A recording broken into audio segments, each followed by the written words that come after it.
अस्सलाम वालेकुम नाज़रीन। हमारे घर में बीमारियों के फैलाव का सबसे बड़ा जो सोर्स होता है वो हमारा किचन होता है, और किचन में जो सबसे अहम किरदार होता है बीमारी के फैलने का वो हमारी फ्रिज होती है।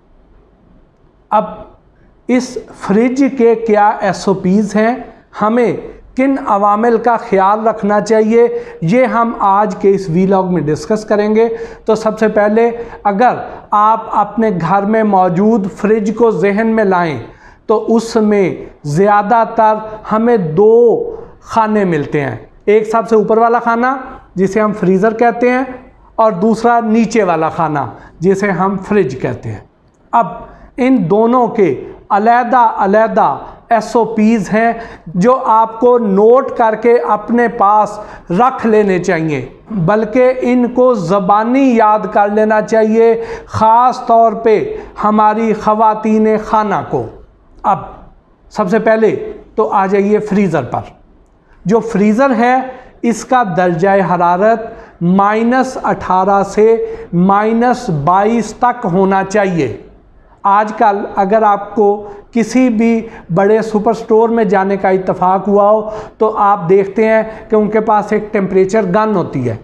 आप उस तरह की एक टेम्परेचर गन लेकर घर में रख लीजिए और गाहे बगाहे अपने फ्रीज़र का टेम्परेचर ज़रूर चेक करते रहिए। अगर उसका टेम्परेचर -18 है, -19, -20 है तो आप मुतमईन हो जाइए। -18 की बजाय अगर -17 या -16 है तो फिर आपको फ़िक्रमंद होना चाहिए कि हमें अपने फ्रीज़र की कूलिंग को चेक करवाना चाहिए। तो पहली निशानी ये याद रखिए, अगर इस टेम्परेचर पर आपके खाने की अशिया फ्रीज़र में मौजूद है तो आप बेफिक्र होकर उन पे ट्रस्ट कर सकते हैं, वो ख़राब नहीं होंगी, उनके अंदर बैक्टीरियल ग्रोथ नहीं होगी। दूसरी निशानी ये है कि जब भी आपने फ्रीज़र में कोई अशिया रखनी है तो उनकी तरतीब आपको अब मैं बता देता हूँ। आपने इस तरतीब के मुताबिक ही अशिया फ्रीज़र में रखनी है। मसलन आपके पास कच्चा गोश्त है, कच्चा गोश्त आप फ्रीज़र में रखना चाहते हैं तो आपने कच्चे गोश्त के लिए सबसे पहला काम ये करना है कि आपने पोर्शन साइज़ बनाने हैं।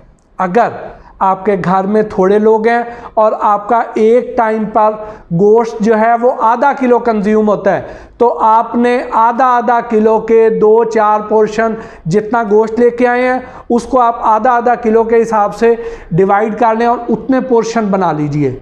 और सबसे बेहतर तरीका तो ये है कि आप पतले प्लास्टिक के ये जो डिस्पोजेबल बर्तन मिल जाते हैं उस तरह के डिस्पोजेबल ट्रांसपेरेंट बर्तन ले आइए, उसमें वो गोश्त रख दीजिए और उसके ऊपर तारीख़ लिख दें कि आपने किस तारीख़ को ये गोश्त रखा था। लेकिन अगर आप वो डब्बे आप नहीं लेना चाहते या किसी को अफोर्डेबिलिटी के मसाइल हैं या किसी को मिल नहीं रहे हैं तो फिर आप ये करें कि किसी भी शॉपिंग बैग वाली दुकान पे चले जाएं, उनसे ज़िपर याद रखिए लफ्ज़, जैसे ज़िप होती है हमारी ऐसे ज़िपर बैग मिलते हैं। वो ज़िपर बैग उनकी निशानी ये होती है कि वो थोड़े मोटे पॉलीथीन के होते हैं, उनके ऊपर यहाँ पे ज़िप नुमा एक सीलिंग होती है, उसको आप यूँ दबाते हैं तो वो अंदर उसके फंस जाती है और वो सील बंद हो जाता है। तो वो वाले ज़िपर बैग आपने ले आने हैं, उसमें आपने अपने पोर्शन साइज़ बना के और उसके ऊपर भी तारीख़ लिखनी है। और फिर आपने फ्रीज़र के नीचे वाले खाने में, फ्रीज़र की तह में सबसे आखिरी नीचे वाली तह में आपने वो जोड़ देने हैं। वजह उसकी ये है कि चूँकि कच्चा गोश्त है इसके अंदर खून की बाकियात इसमें मौजूद होती हैं। अगर किसी वजह से आपके फ्रीज़र का टेम्परेचर बढ़ जाता है, वो -18 की बजाय -15 हो जाता है, -12 हो जाता है या 0 के करीब आ जाता है तो क्या होगा, ये गोश्त मेल्ट हो जाएगा, नरम हो जाएगा, तो इसके अंदर से खून टपकना शुरू हो जाएगा। और इसके जो नीचे आपने फ़र्ज़ किया आइसक्रीम रखी हुई है, फ़र्ज़ किया आपने दूध रखा हुआ है, फ़र्ज़ किया आपने कोई डिज़र्ट बना के रखी हुई है, तो ये उसके अंदर खून टपकेगा, उसको कंटेमिनेट कर देगा और आपकी वो शय खाकर आपके प्यारे, आपके घर वाले बीमार हो जाएंगे। तो इसलिए आपने दोहरा हिफाजती इंतज़ाम करना है। पहला तो ये है कि सबसे नीचे वाले में रखना है, दूसरा ये है कि आपने ज़िपर में या प्लास्टिक कंटेनर में रखना है, ताकि अगर टेम्परेचर बढ़ भी जाए तो वो जो पानी टपकेगा खूननुमा वो उसके अंदर ही रहेगा, वो बाहर निकल के बाकी फ्रीज़र में पड़ी हुई अशिया को कंटामिनेट नहीं करेगा, आलूदा नहीं करेगा। अब आगे आ जाइए, अगर आपने बड़े पोर्शन साइज़ बना लिए हैं तो आप क्या करेंगे कि आपको तो ज़रूरत है आधा किलो की, आपने 1 किलो का बना लिया है, आप लेके आएंगे बाहर, उसको गर्म पानी में रखेंगे या रूम टेम्परेचर पे कई घंटे पड़ा रहेगा, उसकी जैसे ही थॉइंग हो जाएगी वो नरम होएगा, तो उसके बाद आप अपनी ज़रूरत का निकाल के बाकी फिर फ्रीज़ कर लेंगे। तो खुदारा अगर आपकी ये प्रैक्टिस है तो इसको फौरी तौर पे रोक दीजिए। इसका जो सही तरीका है वो इस तरीके से है कि अगर आपने कल को गोश्त बनाना है तो आप एक रात पहले फ्रीज़र में से वो पैकेट निकालें जमा हुआ और उसको फ्रिज के सबसे नीचे वाले खाने में रख दें और उसके नीचे एक प्लेट ज़रूर रख दें, ताकि वो सारी रात में जब गोश्त नरम होगा तो उसमें जो खून इकट्ठा हुआ है वो उस प्लेट में डिपॉजिट हो जाएगा, वो बाकी खाने को आलूदा नहीं करेगा। और इस तरीके से जो आप गोश्त डीफ्रॉस्ट करेंगे वो सेहत के लिए ठीक होगा, क्योंकि अगले दिन जब आप खाना बनाने लगेंगे तो वो गोश्त नरम हुआ होगा, आप आराम से उसको पका सकते हैं। दूसरा तरीका उसका ये है कि आप उस गोश्त के पैकेट को फ्रीज़र में से निकालें और अगर आपके पास ओवन है तो ओवन में रख के उसको डीफ्रॉस्ट कर लीजिए, वो तरीका भी महफूज है। फिर एक और तरीका भी है कि आप गोश्त का पैकेट निकालें और निकाल के डायरेक्ट प्रेशर कुकर में रख दें या हांडी में, जो आपका कुकिंग मेथड है, जो आपका तरीका है उसके मुताबिक डायरेक्ट उसमें डालें और आप कुकिंग कर लें, वो तरीका भी ठीक है। अगर आपके पास कोई ऐसे पैकेट हैं कि आपने किसी ब्रांड का फ्रोज़न चिकन का पैकेट लिया हुआ है और वो सील बंद है, तो आप वहाँ से फ्रोज़न पैकेट को फ्रीज़र में से निकालें और उसको सील बंद पैकेट समेत टैप वाटर के नीचे रख दीजिए। और ये भी ख्याल रखें कि वो जो टैप वाटर है वो गर्म पानी वाला ना हो, नॉर्मल टेम्परेचर वाला हो। उसके नीचे थोड़ी देर रखेंगे तो उसकी बर्फ़ मेल्ट हो जाएगी, गोश्त की बोटियां अलहदा हो जाएंगी और आप उसको डायरेक्ट कुकिंग कर लीजिए। ये तरीके जो हैं ये सेहत के लिए ठीक है, लेकिन अगर आप उसको गर्म पानी में रखते हैं या रूम टेम्परेचर पे रखते हैं तो उसकी जो बैरूनी हिस्सा है जो पहले नरम हो जाता है उसमें पहले बैक्टीरियल ग्रोथ शुरू हो जाती है और वो चूँकि कई घंटे लेता है, उसमें बाहर वाला गोश्त जो है वो बैक्टीरिया से आलूदा हो चुका होता है, नुकसानदेह हो चुका होता है, अंदर वाला अभी नहीं होता, तो आप बैक्टीरिया समेत पका लेंगे जो आपकी सेहत के लिए किसी न किसी नुकसान का बायस बन सकता है। तो इसलिए गोश्त को नरम करने के इन तरीक़ों को बिल्कुल तर्क कर दीजिए जो आपको मैंने अभी बताए हैं। फिर अगर आपने गोश्त का पोर्शन बड़े साइज़ का बना लिया है तो आप ये करें कि उस सारे गोश्त को एक ही बार पका लीजिए। पकाने के बाद जितना गोश्त आपने खाना है उतना आप सर्विंग के लिए रख दीजिए। बाकी जैसे ही उसकी गरमाइश कम हो, वो रूम टेम्परेचर पे आ जाए तो उसको फौरी तौर पे फ्रीज़ कर दीजिए। वो गोश्त आपकी सेहत के लिए ठीक होगा, लेकिन उसकी एहतियात भी ये है कि अगले 2-3 दिन में आपने उस खाने को कंज्यूम कर लेना है। लेकिन ये हरगिज़ ना कीजिए कि उस सारे को डीफ्रॉस्ट करें, आधे को पका लें और बाकी आधा जो आपने डीफ्रॉस्ट किया हुआ है उसको दोबारा फ्रीज़ कर दें। ये प्रैक्टिस अपनी बिल्कुल ख़त्म कर दीजिए। उसके बाद जो इसका दूसरा खाना है, आपने जो डेयरी प्रोडक्ट्स हैं आपकी, सपोज़ आपके पास आइसक्रीम है, दूध है, कोई डेज़र्ट बनाई है, तो उसको आपने फ्रीज़र के दूसरे खाने में रखना है। यानी नीचे गोश्त, उसके ऊपर वाला जो शेल्फ है उसमें आपने डेयरी प्रोडक्ट रखनी है। और चूँकि आपने कंटेनर्स में रखा हुआ है, आपने ज़िपर बैग में रखा हुआ है, इसलिए अगर टेम्परेचर ज़्यादा हो भी जाएगा तो ये गोश्त और डेयरी प्रोडक्ट जो कि एक दूसरे के अपोजिट हैं, मुखालफ हैं, तो इनकी क्रॉस कंटेमिनेशन होने के अंदेशे कम से कम हो जाएंगे।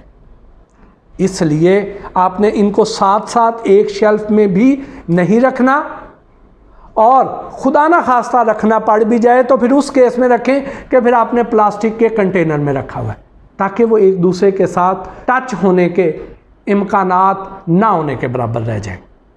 फिर आप बीमार नहीं होंगे।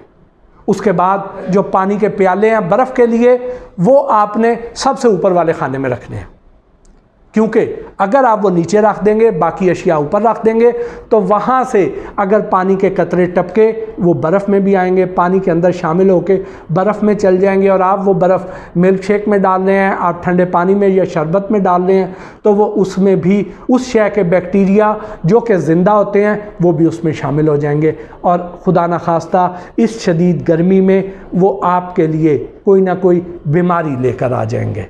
उसके अलावा आपने एक ख़ास एहतियात ज़रूर करनी है, वो ये है कि जैसे आपको मैंने पहले बताया है कि आपने जो शय भी फ्रीज़र में रखनी है उसके ऊपर उसकी तारीख़ लिख कर रखें, ताकि आपको याद हो, मार्कर से एक तारीख़ लिख दें, आपको याद हो कि ये मैंने शय कब रखी थी।